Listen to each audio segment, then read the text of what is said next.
السلام علیکم۔ اب تک کی اہم خبروں کے ساتھ میں ہوں اعتصام الحق۔ سب سے پہلے اہم خبروں کا خلاصہ۔ ایشیا بحر الکاہل کا خطہ بڑی طاقتوں کے لیے شطرنج کا کھیل نہیں بلکہ پرامن ترقی کا علاقہ ہے، چینی وزارت خارجہ۔ چین کی وزارت خارجہ کی ترجمان ماؤ ننگ نے کہا ہے کہ چین کی سیمی کنڈکٹر کمپنیوں پر امریکی دباؤ سراسر اقتصادی بالادستی کی کوشش ہے، اور چین کے ریاستی سیکیورٹی ادارے نے برطانوی ایجنسی MI6 جاسوسی کیس کو بے نقاب کیا۔ اب خبریں تفصیل کے ساتھ۔ چین کی وزارت خارجہ کی ترجمان ماؤ ننگ نے 8 جنوری کو یومیہ پریس کانفرنس میں امریکہ، جاپان، جنوبی کوریا کی بات چیت کے حوالے سے ایک سوال کا جواب دیتے ہوئے کہا کہ امریکہ، جاپان اور جنوبی کوریا کے مذاکرات اور مشترکہ دستاویزات کا اجرا چین کے علم میں ہے، اور چین نے خود سے متعلق نامناسب مواد پر گہری تشویش کا اظہار کیا ہے۔ ترجمان نے کہا کہ چین تعاون کے نام پر متعلقہ ممالک کی جانب سے خصوصی گروہ بنانے، چین کے داخلی معاملات میں شدید مداخلت، چین پر اس طرح کے حملوں، اسے بدنام کرنے اور محاذ آرائی کی سوچ کو ہوا دینے کی سختی سے مخالفت کرتا ہے۔ ماؤ ننگ نے کہا کہ اس وقت بحیرہ جنوبی چین کی صورتحال عمومی طور پر مستحکم ہے، اور چین نے ہمیشہ نہ صرف اپنی علاقائی خود مختاری اور بحری حقوق اور مفادات کا مضبوطی سے دفاع کیا ہے، بلکہ ہم متعلقہ ممالک کے ساتھ مذاکرات اور مشاورت کے ذریعے اختلافات کو مناسب طریقے سے حل کرنے کے لیے بھی پرعزم ہیں۔ چین کی وزارت خارجہ کی ترجمان ماؤ ننگ نے زور دیتے ہوئے کہا کہ تائیوان چین کا اٹوٹ حصہ ہے، اور تائیوان کے امن و استحکام کی کلید ایک چین کے اصول کو برقرار رکھنے اور تائیوان کی علیحدگی کی سختی سے مخالفت میں مضمر ہے۔ انہوں نے کہا کہ ایشیا بحر الکاہل کا خطہ بڑی طاقتوں کے لیے شطرنج کا کوئی کھیل نہیں بلکہ پرامن ترقی کا مقام ہے۔ انہوں نے متعلقہ فریقوں پر زور دیا کہ وہ امن و استحکام برقرار رکھنے کے لیے خطے کے ممالک کی کوششوں کا احترام کریں، سرد جنگ کی ذہنیت کو ترک کریں اور بلاک سیاست سمیت محاذ آرائی کا ماحول پیدا کرنا بند کریں۔ 8 جنوری کو چین کی وزارت خارجہ کی ترجمان ماؤ ننگ نے یومیہ پریس کانفرنس میں امریکہ کی جانب سے چین کو چپس پر برآمدی کنٹرول اور چینی سیمی کنڈکٹر کمپنیوں پر دباؤ بڑھانے پر کہا کہ قومی سلامتی کے نام نہاد بہانے کو بنیاد بناتے ہوئے امریکہ کا یہ عمل اقتصادی بالادستی کے حصول کے سوا کچھ نہیں۔ انہوں نے کہا کہ امریکہ کی جانب سے چین کے خلاف سیمی کنڈکٹر ایکسپورٹ کنٹرول کے اقدامات کا نفاذ چین کے خلاف امتیازی سلوک ہے، اور محصولات اور تجارت پر جنرل ایگریمنٹ یعنی GATT کے آرٹیکل 1 کے مطابق موسٹ فیورڈ نیشن کے اصول کی خلاف ورزی ہے۔ وزارت خارجہ کی ترجمان نے کہا کہ امریکہ نے متعلقہ چینی ٹیلی کمیونیکیشن کمپنیوں کو بلیک لسٹ کیا اور چینی ساختہ ٹیلی کمیونیکیشن ساز و سامان کو امریکی مارکیٹ میں داخلے سے روک دیا، جو نہ صرف GATT کے آرٹیکل 11 میں طے شدہ مقداری پابندیوں کو عام طور پر اٹھانے کے اصول کی خلاف ورزی ہے، بلکہ اس امریکی پابندی نے تجارت پر تکنیکی رکاوٹوں کے معاہدے کی متعلقہ شقوں کی بھی خلاف ورزی کی ہے۔ انہوں نے کہا کہ امریکہ اکثر بین الاقوامی قوانین کے عمل درآمد کا ذکر کرتا ہے، لیکن در حقیقت اس کے اقدامات ان قوانین کو نظر انداز اور کمزور کرتے ہیں۔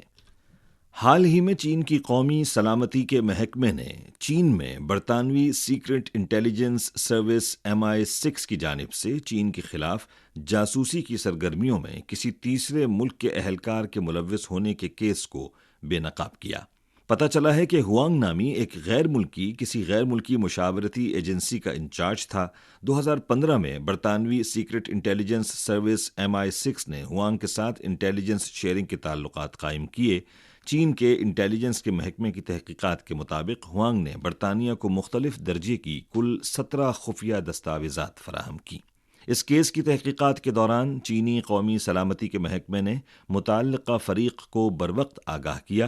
کونسلر وزٹس کا بندوبست کیا اور قانون کے مطابق ہوانگ کے قانونی حقوق کا تحفظ کیا گیا۔ امریکی کانگریس کے اسپیکر اور ریپبلکن پارٹی کے رکن مائک جانسن نے 7 جنوری کو کہا کہ کانگریس میں دونوں جماعتوں کے رہنماؤں نے اسی دن $1.59 ٹریلین کے اخراجات کا ایک معاہدے پر اتفاق کیا، جس سے وفاقی حکومت کے لیے اس ماہ کے آخر میں جزوی شٹ ڈاؤن سے بچنے کی راہ ہموار ہوئی۔ اسی روز قانون سازوں کے نام ایک خط میں مائک جانسن نے کہا کہ معاہدے میں مالی سال 1 اکتوبر 2023 سے 30 ستمبر 2024 کے لیے اخراجات کا پلان طے کیا گیا ہے، جس میں دفاعی اخراجات کے لیے $886 ارب اور غیر دفاعی اخراجات کے لیے $704 ارب شامل ہیں۔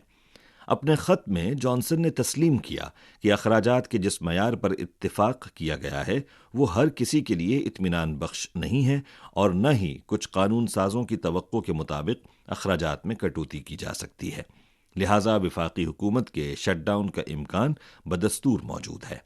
پتہ چلا ہے کہ امریکہ کی وفاقی حکومت کے زیادہ تر ادارے 19 جنوری کو آپریٹنگ فنڈز ختم ہونے کے باعث شٹ ڈاؤن کی جانب جا رہے ہیں اور بقیہ اداروں کے پاس 2 فروری کو آپریٹنگ فنڈز ختم ہو جائیں گے۔ 8 جنوری کو بنگلہ دیش کی 12ویں قومی اسمبلی کے انتخابات کے ابتدائی نتائج سے ظاہر ہوتا ہے کہ موجودہ وزیر اعظم شیخ حسینہ واجد کی قیادت میں عوامی لیگ نے نصف سے زیادہ نشستیں جیت لی ہیں اور یوں پارلیمانی انتخابات میں کامیابی حاصل کی ہے۔ بنگلہ دیش کی قومی اسمبلی کے ارکان کی مدت 5 سال ہے اور قومی اسمبلی کے ارکان تا حیات دوبارہ منتخب ہونے کے اہل ہوتے ہیں۔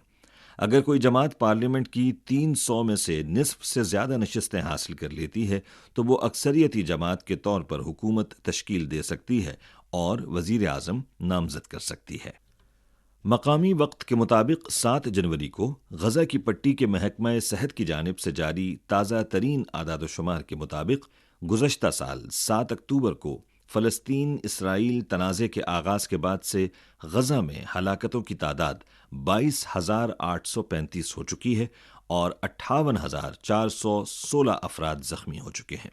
محکمہ صحت کا کہنا ہے کہ اسرائیلی فورسز نے گزشتہ 24 گھنٹوں کے دوران غزہ پر 12 حملے کیے، جن میں 113 افراد ہلاک اور 250 زخمی ہوئے۔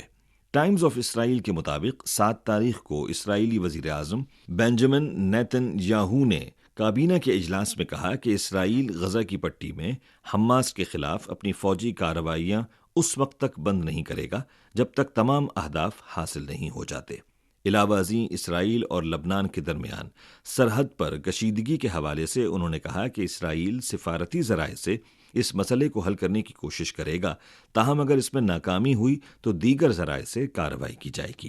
6 جنوری کو یونیسیف کے ترجمان انگرام نے کہا کہ غزہ میں بچوں کی ایک بڑی تعداد طویل عرصے سے بھوک، نقل مکانی اور ذہنی اذیت کا شکار ہے۔ الجزیرہ کی 6 تاریخ کی اطلاع کے مطابق اقوام متحدہ کے انسانی امور کے رابطہ دفتر نے کہا ہے کہ اب تک اس تنازع نے غزہ میں 4 لاکھ سے زائد طلبہ کی تعلیمی سرگرمیوں کو متاثر کیا ہے۔ ادھر اردن کے شاہ عبداللہ دوم نے 7 جنوری کو دورے پر آئے ہوئے امریکی وزیر خارجہ اینٹونی بلنکن کے ساتھ ایک ملاقات میں کہا کہ غزہ میں جاری تنازع کے تباہ کن اثرات مرتب ہوں گے اور انہوں نے خطے میں انسانی بحران کو حل کرنے کی فوری ضرورت پر زور دیا۔ اسی روز قطر کے امیر تمیم نے دوحہ میں امریکی وزیر خارجہ اینٹونی بلنکن سے بات چیت کرتے ہوئے کہا کہ غزہ میں فوری طور پر فائر بندی کی ضرورت ہے اور عالمی برادری کو فلسطین اسرائیل کشیدگی کو کم کرنے اور علاقائی سلامتی و استحکام کو یقینی بنانے کے لیے مل کر کام کرنا ہوگا۔